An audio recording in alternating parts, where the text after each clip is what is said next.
Bienvenidos a Derecho a tu Alcance. Soy Cristina Coronado y a partir de este momento, durante la siguiente hora, estaré conversando con ustedes acerca de todas esas dudas jurídicas que muy gentilmente me han enviado. El día de hoy abarcaremos todo lo relativo a los delitos económicos, esas transacciones que se realizan entre los individuos como actos propios de sus potestades en cuanto a la disposición de sus propiedades y que pueden tornarse un problema desde el punto de vista legal. Ciertamente existe en cada uno de nosotros esa capacidad, esa potestad de disponer de aquello que nos pertenece, pero las leyes venezolanas establecen el marco jurídico para que esto se haga, por aquello de que en la mayoría de los casos podría malinterpretarse una transacción en la medida en la cual los acuerdos de voluntades, al ser bilaterales, pueden tener una interpretación para cada uno de los participantes. Por esta razón, el día de hoy analizaremos 4 figuras que tienen que ver con la cotidianidad de esos actos que generalmente desplegamos y que pueden complicarse desde el punto de vista económico y financiero. Comencemos con el primero. El primero está relacionado con esas ofertas que recibimos a través de las redes sociales. Y vamos a hablar específicamente de las ofertas engañosas. Hemos visto que constantemente se ha incrementado aún más todo el tema de la parte financiera en cuanto a la factibilidad de adquirir servicios, bienes y servicios a través de las redes sociales. No es un secreto para nadie que la economía venezolana en constante transformación se llena de nuevos emprendimientos y de nuevas opciones para cada uno de nosotros, quienes preferimos en algunos casos desde la tranquilidad de nuestro hogar hacer una compra o hacer una especie de transacción.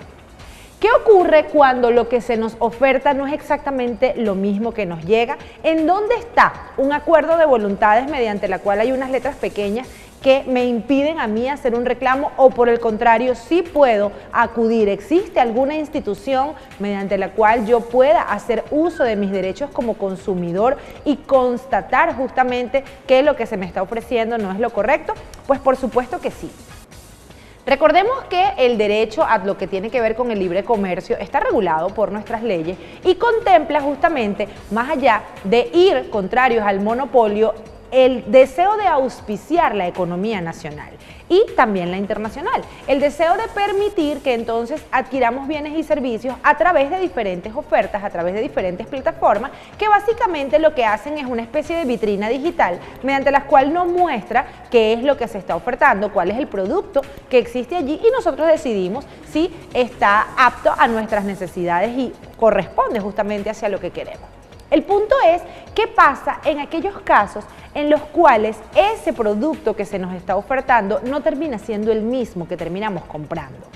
Requiere entonces una serie de características justamente toda esta transacción y que viene relacionada con la descripción propiamente dicha del producto. Se supone que si usted va a comprar, supongamos, una cafetera, esa cafetera debe tener unas especificaciones, es decir, unas medidas, unos centímetros, unos diámetros, un peso, un color, una capacidad funcional y ni qué decir, evidentemente, de lo que justamente se va a utilizar, en qué se va a emplear, hacia dónde vamos con el tema de ese producto que estamos comprando.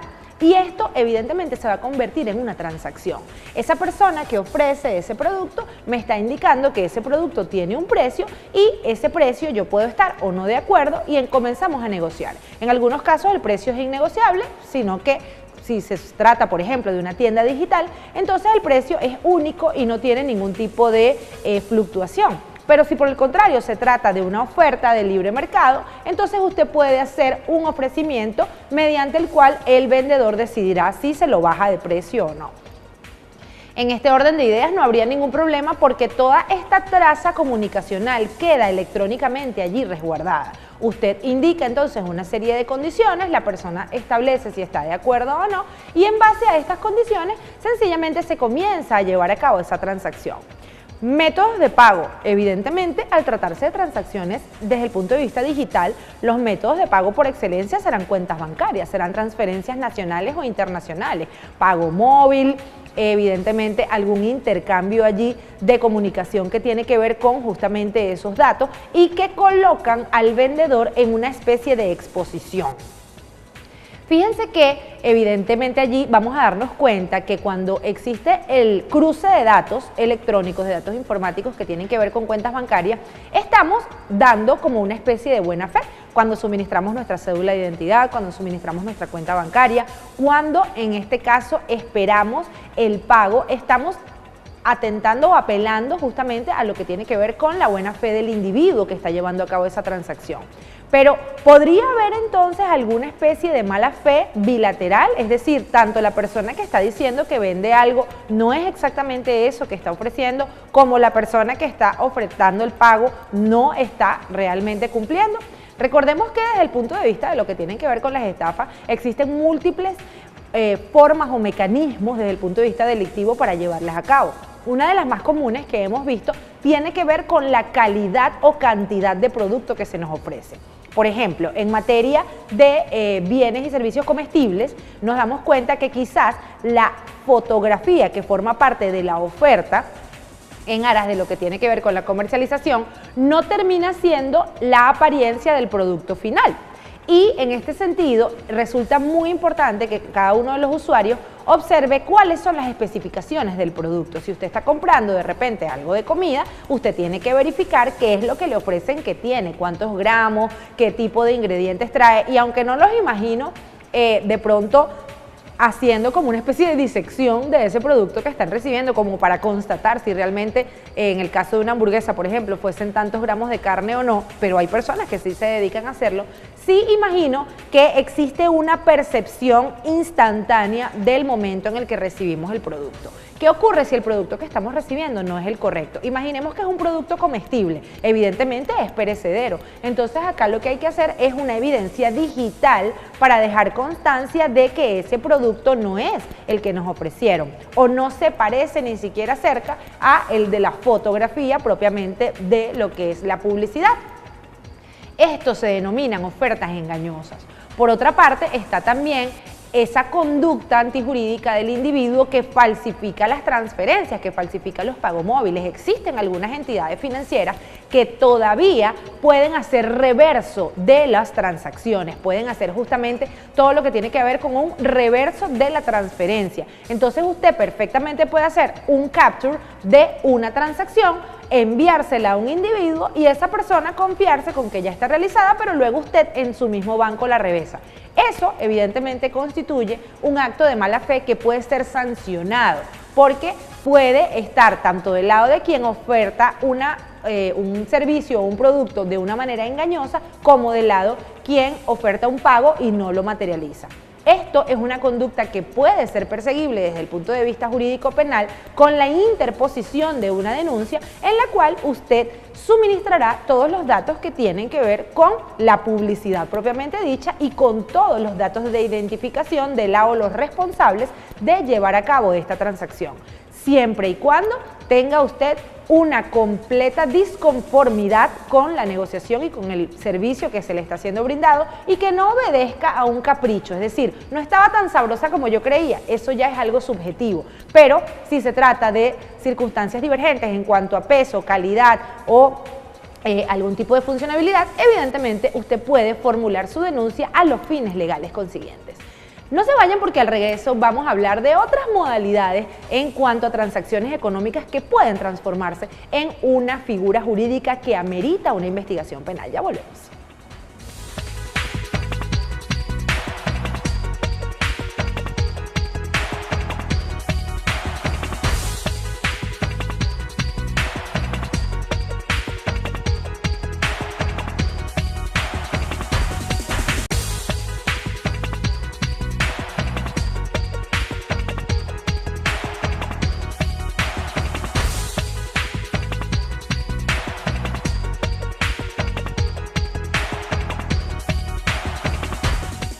Estamos de vuelta en Derecho a tu Alcance, conversando el día de hoy acerca de las posibles transacciones entre particulares que se pueden convertir en delitos desde el punto de vista económico.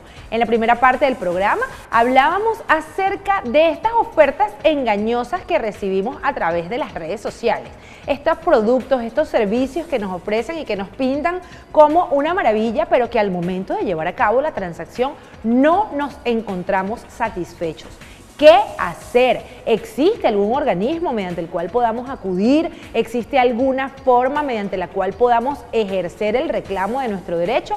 Pues sí, el Estado venezolano cuenta con la superintendencia de todo lo que tiene que ver la protección a este consumidor, a estas instituciones que van justamente a regular cada una de estos comportamientos en cuanto a la materia comercial, a los productos y los servicios, y que tiene que ver justamente con ese seguimiento administrativo que se hace de estos particulares. Una de las reacciones que generalmente las personas cometen es el denigrar desde el punto de vista público a esta empresa, a este producto o servicio que ha sido recibido en un ánimo de hacer denuncias a través de sus propias redes sociales, a través de sus propias cuentas, lo cual le puede colocar en una situación de eventual difamación. Y con esto es importante que seamos supremamente responsables por aquello de recordar la reputación de una empresa o de un comercio. Una cosa es, como les decía, que de pronto a usted no le guste el producto que recibió. Y otra cosa muy diferente es que usted los tilde de estafadores, que los tilde, en este caso, de algún tipo de oferta engañosa y que lo exponga por las redes sociales. ¿Por qué? Porque al existir la SUNDE, existe justamente el ente administrativo a través de esta superintendencia, mediante la cual se inicia una investigación de carácter administrativo que en algunos casos puede desencadenar en una investigación penal y que viene justamente con la intención de permitirle el derecho a la defensa a ese comercio, a ese establecimiento que está siendo cuestionado a través de la transacción. ¿Y por qué digo esto? Lo digo porque de manera ligera algunas personas entonces tienden a hacer uso de sus redes sociales para establecer su opinión, pero en muchos casos su opinión puede ser bastante peyorativa, puede ser bastante despectiva y puede ser bastante lesiva hacia lo que es la comercialización propiamente de un organismo o de un centro desde el punto de vista privado de comercio. ¿Cuál es la sugerencia acá? La sugerencia es que en primer lugar usted haga el reclamo internamente con la empresa o el emprendedor que le está suministrando ese producto o servicio. Al hacer este reclamo, a usted le va a quedar una traza electrónica que no es más que el mensaje que está enviado. En el caso de las publicidades por Instagram, usted sabe que tiene el chat de DM y por esta vía usted puede hacer la reclamación instantánea.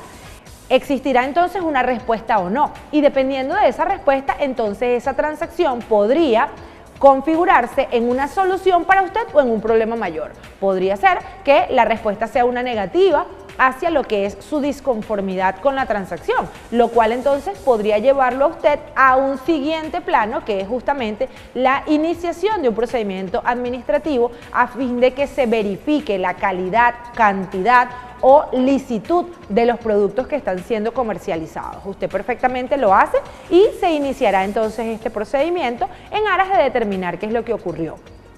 ¿Qué sugiero? Desde el punto de vista de lo que tiene que ver con ese derecho al reclamo, con el derecho a publicitar esas cosas que de pronto nos afectan desde el punto de vista de nuestra condición de consumidor. Bueno, que usted espere esa decisión del ente administrativo que en el caso de estar usted asistido por la razón debería ser favorable a su persona y en consecuencia se establezca esa decisión que ha sido tendente a reconocerle su derecho y evidentemente a solicitar un resarcimiento a esa situación infligida. Esto es lo que usted podría eventualmente publicar a través de las redes sociales. Una decisión definitivamente firme mediante la cual se ejemplifique al resto de la colectividad a la manera en la cual se llevan a cabo este tipo de mecanismos y también a otros posibles ciudadanos que se encuentren en situación igual de desventaja como usted o, ¿por qué no decirlo?, también un ánimo de ser ejemplificante para aquellas personas que expenden esos productos y esos servicios de manera irregular y que le pueden afectar en su economía. Hecho esto, entonces allí estaríamos hablando de un derecho genuinamente utilizado, de una solicitud de que se reconozcan justamente todas esas condiciones que usted como consumidor tiene derecho a hacer, sobre todo porque ha cancelado un producto o un servicio. Siempre se me pregunta acerca de la conformidad o no con determinado producto. Imaginen el caso de un estilista. Usted, mujer, entonces va a un centro capilar a fin de que le hagan un cambio de colorimetría. Por ejemplo, usted tiene el cabello rubio y se lo quiere colocar ahora castaño oscuro. Resultó que el resultado de esa negociación verbal que usted llevó a cabo con ese estilista, de pronto no fue el que usted deseaba. Resulta que de pronto usted lleva una foto y entonces en esa foto usted se hace la expectativa de que va a quedar de esa manera y su estilista no tuvo quizás la precaución de hacerle aclaratorias en cuanto a su tipo de cabello, su color de piel, las condiciones que existen desde el punto de vista de los químicos actuales que posea o no el salón y todos estos aspectos, sino que a usted solamente se le da la expectativa de que sí va a quedar tal cual la foto. Resulta que le quitan la toalla, le comienzan a secar el cabello y eso no es lo que usted esperaba, pues entonces es allí en donde entra un carácter subjetivo. ¿Qué es lo que generalmente se hace en este tipo de negociaciones? Porque al fin y al cabo es una negociación. Usted debe establecer la disconformidad con el resultado.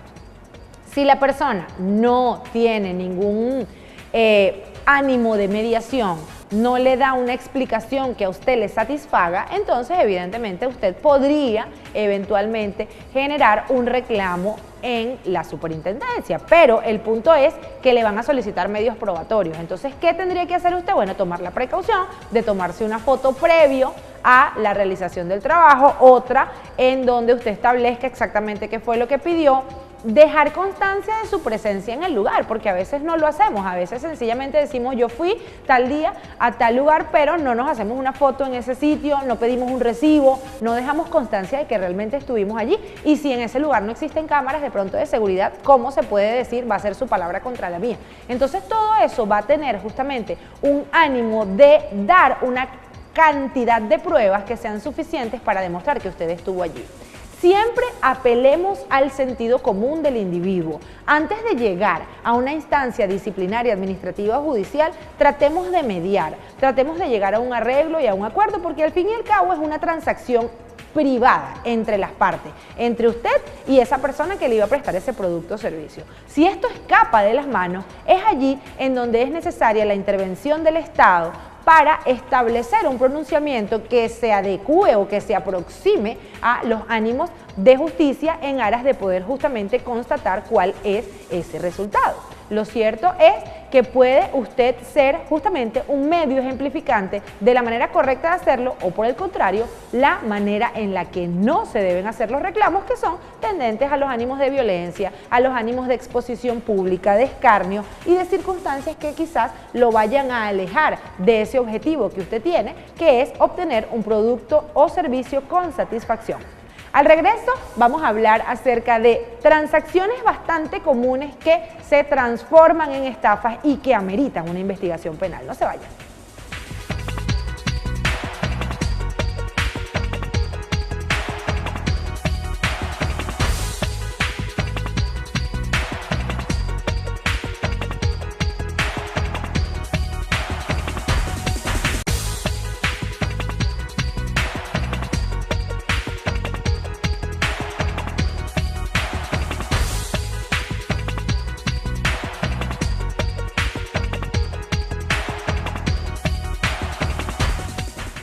Regresamos a Derecho a tu Alcance, conversando el día de hoy sobre potenciales delitos económicos, transacciones privadas que se transforman en fraudes, en estafas, en disconformidad de lo que fue la oferta propiamente dicha y se traducen en ofertas engañosas y en fin, una situación que se escapó de lo que inicialmente se quería hacer.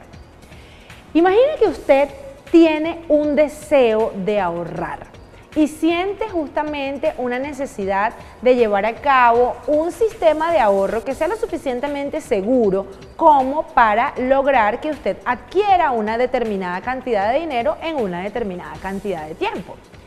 Por antonomasia, los ciudadanos de cualquier país cuentan con un sistema bancario lo suficientemente seguro como para garantizar que la cantidad de dinero que usted deposite en ese banco va a estar allí resguardada. En algunos casos, algunas modalidades de cuentas bancarias ganan un interés que evidentemente nunca supera al establecido por el Banco Central y que tiene justamente unas limitaciones en cuanto a la capacidad de multiplicar esas ganancias y que justamente hacen que los amigos de lo ajeno y personas inescrupulosas creen circunstancias que figuran un gran atractivo desde el punto de vista financiero para esas personas que tienen la necesidad económica de ver multiplicado su dinero en corto tiempo. Con esto me refiero a todas aquellas transacciones que tienen un carácter de captar recursos del público, es decir, estos famosos bolsos, famosos sistemas de ahorro, circunstancias que desde el punto de vista de lo que tiene que ver con el dinero escapan de la práctica común del sistema bancario nacional. ¿Y por qué lo digo? Bueno, porque si usted tiene, por ejemplo, $1000 en una cuenta de banco que gana interés, ese interés va a ser ínfimo porque evidentemente existen unas restricciones desde el punto de vista económicos que la banca venezolana debe cumplir para poder garantizar esa oferta de interés a esos usuarios. La captación de recursos del público está regulada por la Ley General de Bancos y es algo que es exclusivo de las entidades bancarias de seguros y reaseguros. Entidades estas que tienen la permisología del Estado venezolano para poder hacer uso justamente de esta captación. Y con captación me refiero al hecho de recibir. Cuando usted como persona natural comienza a recibir recursos de diferentes individuos a los cuales conoce o no conoce, en un ánimo de ser usted la depositaria o de ser usted el ente financiero, sepa que usted está cometiendo un ilícito previsto justamente en la Ley General de Bancos, como lo es la captación indebida de recursos del público. ¿Y esto por qué es así? Esto es así porque el Estado venezolano debe proteger a esos usuarios que están colocando ese dinero a su favor, a su disposición, en aras de determinar que usted no cuenta con la permisología ni con la garantía desde el punto de vista económico como para devolver ese dinero. Usted, por ejemplo, comienza a hacer el famoso bolso. Entonces usted le dice a esa persona que conoce, bueno, estoy haciendo un bolso, tengo tantos números, un bolso de tantas personas y tranquilos que todos son confiables. Ese tranquilos que todos son confiables es algo que usted no puede garantizar. Usted no sabe si alguno de los integrantes de ese bolso en algún momento deja de pagar, recibe sus cantidades de dinero y se retira, no contesta más el teléfono y se pierde, o le pasa alguna situación imprevista, como puede pasarle a cualquiera de los seres humanos, que haga imposible el cumplimiento de su obligación financiera. ¿Qué va a hacer usted como encargado de ese bolso con respecto a esa persona? ¿Va a usted responder en nombre de esa persona que no cumplió? La respuesta generalmente es no. Lo que ocurre es que en la práctica se abren grupos en donde todos visualizan lo que las personas se dicen en ese interior del grupo. Hoy le toca el número tal, en el próximo semana le toca el grupo al número tal, pero eso no es una garantía de que la persona lo vaya a cumplir, porque evidentemente al ser la persona que está organizando esta actividad económica, una persona natural que no cuenta con los recursos financieros para dar una garantía de protección de esa cantidad de dinero que todos están confiando que van a recibir en determinado momento, entonces allí se constituye un riesgo financiero. Y esto no se acerca ni siquiera a aquellos casos en donde se hacen esquemas Ponzi que son tendentes a ofertar una cantidad de intereses y de dividendos que no se corresponden con la realidad. La famosa flor del dinero. Vas acumulando tantas cantidades, tantas semanas, traes a tantos invitados y de repente lo que fue tu inversión de $200, de la nada se convierte en $500. En algunos casos los puedes retirar, en algunos casos puedes tener esa primera ganancia y esto no es más que ese gancho que se hace en aras de demostrar que realmente la cuestión funciona. Pero ¿qué pasa cuando todo el mundo empieza a solicitar su dinero? Es allí en donde lo que se conoce como una estafa piramidal se cae. ¿Y por qué?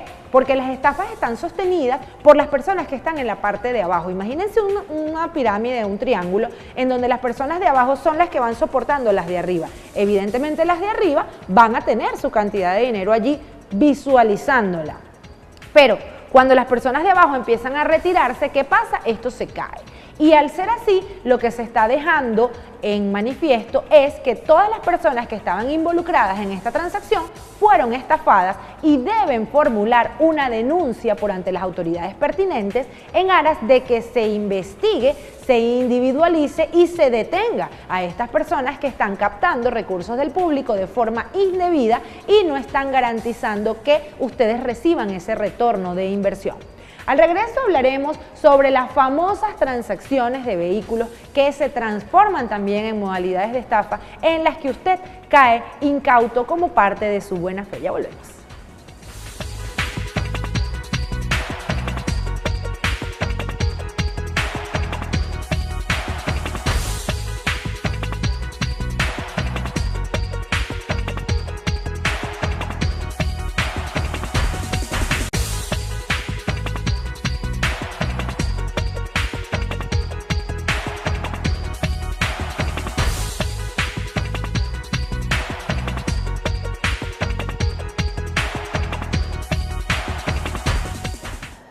Regresamos a Derecho a tu Alcance, conversando el día de hoy acerca de esas negociaciones, esos acuerdos de voluntades que se transforman en circunstancias incómodas para las partes que se vieron involucradas en esta negociación y que evidentemente entonces requieren la intervención del Estado venezolano para poder constatar qué fue lo que ocurrió y la determinación de las eventuales responsabilidades que hubieran al respecto.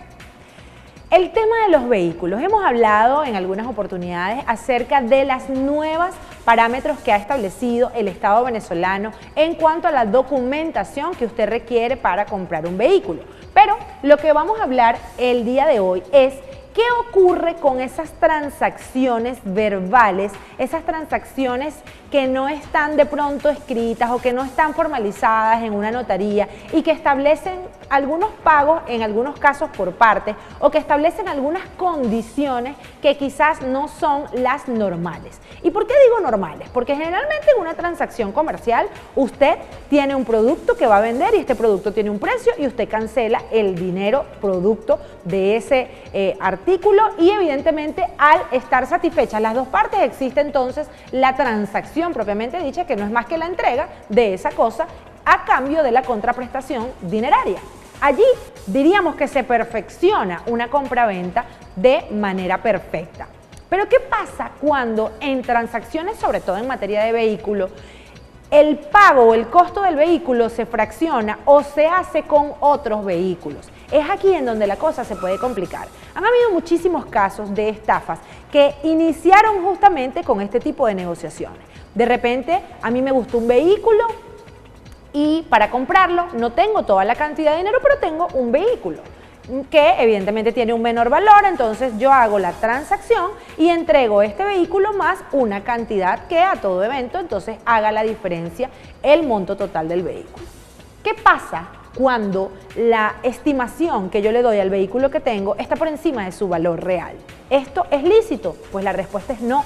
Todo el mercado establece unas cantidades o un barómetro particular en cuanto a lo que son los precios estándares de determinadas marcas de vehículos y serán algunos accesorios o algunas particularidades que ellos tengan que puedan hacer que fluctúen en algunos casos estos vehículos, pero el punto es este: no podemos hablar de un vehículo de determinado año, de determinada marca, con un precio que esté completamente diferente a un vehículo de mismas condiciones y de mismas características. Debería haber un equilibrio allí en cuanto a esos montos.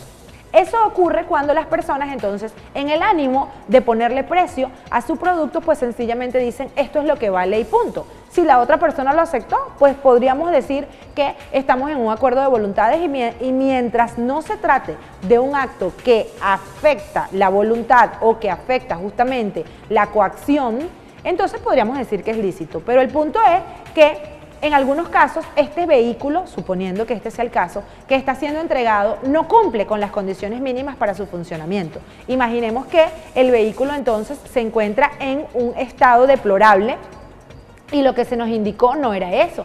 Supongamos que se le hace una especie de arreglo allí temporal al vehículo como para que prenda y como para que usted lo pueda llevar hasta un determinado lugar, pero al tenerlo ya usted en su propiedad, al haber ya suscrito un contrato de compraventa y haberse liberado de la propiedad del otro, este vehículo no sirve para nada, ¿esto constituye una estafa? Pues sería interesante analizar cuáles fueron las actuaciones desplegadas por esa persona que estaba vendiendo. Recordemos que en materia de vehículos siempre se establece todo el tema relacionado con el paso del tiempo afecta a cualquier tipo de maquinaria.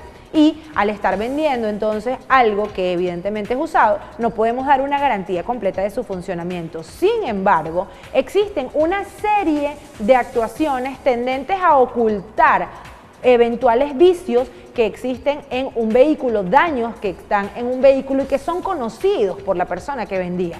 Cuando esto se demuestra, entonces sí estamos en presencia de un delito de estafa que debe ser investigado y que será tendente justamente a la realización de experticias mecánicas y funcionales que van a ayudarnos a demostrar que esto ocurrió. ¿Qué pasa con esos famosos pagos que se ofertan en un documento en donde se dice, bueno, de repente este vehículo tiene un costo, imaginemos unos $10.000, yo te entrego $5.000 y los otros $5.000 me los vas a financiar? Vamos a financiarlos, vamos a establecer pagos de 5 giros de $1.000 y evidentemente entonces una vez que ya yo te cancele el último giro es allí en donde tú me haces el traspaso del vehículo. Podría decirse que esto es perfectamente válido siempre y cuando sea un acuerdo de voluntades, pero ¿qué ocurre en aquellos casos en donde la persona no cancela ninguno de los giros? ¿Estamos hablando allí de una estafa? Pues la respuesta es no, estamos hablando de un incumplimiento de contrato y en muchos casos las personas tienden a confundir este tipo de situaciones y peor aún presentarse en organismos de investigación penal, tales como el Ministerio Público o el Cuerpo de Investigaciones Científicas Penales y Criminalísticas, a decir que una persona lo estafó porque dejó de pagarle y esto no se corresponde con el derecho. Si usted estableció un acuerdo de pago a plazos y la persona no cumple con el cumplimiento, o valga la redundancia, con ese deber del cumplir con esos plazos, entonces usted lo que puede hacer es demandar, exigir el cumplimiento de esa transacción, de ese contrato, en aras de que esa persona cumpla evidentemente con lo que ofertó. Cuando no lo hacemos de esa manera, sino que vamos a un organismo de seguridad penal a interponer una denuncia, estamos ejerciendo lo que se denomina terrorismo judicial. Y esto es importante que lo sepamos porque no podemos los particulares someter a una investigación penal a un individuo que quizá por alguna situación económica ya no cuenta con los recursos para cancelar esa transacción a la que se acordó, ni puede tampoco el Estado venezolano prestarse para ello. La estafa se materializaría cuando yo le dije a usted que yo le voy a cancelar y que usted me podría ubicar en tal parte y de repente cuando usted me va a ubicar en esa tal parte resulta que nadie me conoce allí. Resulta que el número de teléfono que yo le di no es el correcto y yo me perdí con su vehículo. Resulta que de repente lo que yo firmé no hice la firma correcta que yo tengo, sino que falsifiqué otra firma. Habría que existir una serie de circunstancias que me demuestren que hubo una mala fe de mi parte, que me digan que existe un acto intencional desde el punto de vista del deseo del daño, de yo querer afectarlo a usted y querer burlarme, en este caso, de su buena fe. Cuando eso es así, sí, evidentemente prospera una investigación penal. Lo necesario es que usted formule una denuncia por ante cualquier cuerpo de investigación y con los documentos probatorios que le dan esa cualidad de persona que hace el acto de buena fe, pues usted haga lo propio a fin de solicitar que se aperture esa averiguación y se individualice y se evidentemente capture y procesalmente se enjuicie esa persona para obtener una eventual condena. Pero el punto es este. Todos los delitos que están relacionados con situaciones de estafa necesariamente terminan en la cárcel. La respuesta es no. ¿Y por qué? Porque al tratarse de circunstancias de carácter dinerario, son susceptibles de llegar a acuerdos reparatorios. ¿Y esto es qué?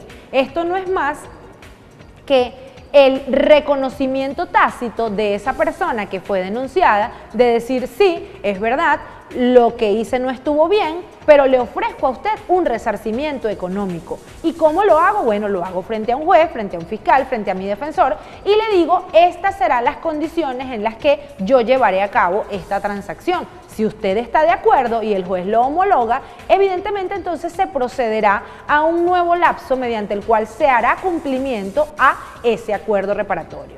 incumplido procesalmente hablando, entonces ya ahí a usted automáticamente se le impone su condena por la cantidad de tiempo que establezca, en este caso la ley, y evidentemente por haber incumplido, en este caso, este acuerdo. Importante que se sepa que al establecer que no necesariamente los delitos en materia de estafa ameritan una privativa de libertad, esto sea un ánimo o un llamado a que usted los perpetúe, para nada. El hecho acá es que sepa que desde el punto de vista jurídico y procesal existen mecanismos mediante los cuales usted, si se encuentra debidamente asistido de un abogado especialista en la materia, usted puede ofertar pagos. Usted puede llegar a acuerdos que la víctima, en este caso, debe autorizar. Súper importante que se sepa esto. Hay personas que de pronto sienten tanta afectación en cuanto a su moral, en cuanto a su honor, y válidamente pueden sencillamente decir: no estoy de acuerdo con este acuerdo reparatorio, lo que quiero es que se imponga la pena más severa posible a esta persona que se burló de mí, que me estafó, y así el Estado venezolano, si tiene las pruebas en su contra, pues no tendrá más remedio que establecer una sentencia lo más aproximado a la justicia posible. El punto es que todas las transacciones que llevamos a cabo como titulares de derechos civiles, si no son llevadas a cabo de buena fe, si tienen algún vicio oculto, si contienen alguna falta de información en cuanto a lo que se me está ofreciendo, y si son llevadas a cabo con un ánimo de aprovechamiento, pueden convertirse en una modalidad de estafas o de ofertas engañosas que sean susceptibles de investigación. El llamado es a que usted se cuide desde el punto de vista del sentido común, a velar porque aquello que usted está ofertando sea realmente lo que usted pretende vender o comercializar. Y ni qué decir de aquellas personas que hacen las veces de intermediario, que en algunos casos podían establecer también una especie de buena fe que fue vulnerada. ¿Por qué? Porque si es una condición de intermediario, usted podría decir que no sabía que este artículo se encontraba pues en desperfecto o se encontraba con algún tipo de vicio oculto.